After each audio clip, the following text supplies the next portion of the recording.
লাইফে টাকার গুরুত্ব তখন বুঝতে পারবেন যখন দেখবেন মার্কেটে আপনার আদরের সন্তান একটা খেলনা পছন্দ করেছে, কিন্তু আপনি কিনে দিতে পারছেন না।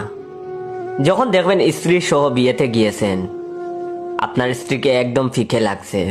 শ্বশুর বাড়িতে গিয়েছেন, আপনি এবং অন্য জামাই দুজনের প্রতি দুই রকমের ব্যবহার এবং সমাদর।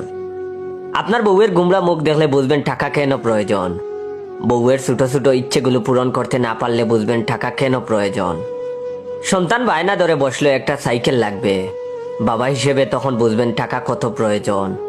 পরিবার নিয়ে রেস্টুরেন্টে খেতে গেলে বুঝবেন টাকা কেন প্রয়োজন।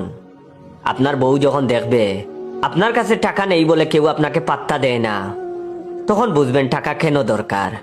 টাকার গুরুত্ব তখন বুঝবেন যখন দেখবেন আপনার কাছে টাকা নেই বলে আপনার সন্তানকে কেউ অভাবে আদর করে না। আপনার কাছে টাকা না থাকলে টাকার গুরুত্ব বুঝবেন। তাই আমি বলি প্রচুর পরিমাণে টাকা কামাতে হবে। আমি তো মনে করি টাকা থাকলে জীবনের 90% প্রবলেম সলভ হয়ে যায়।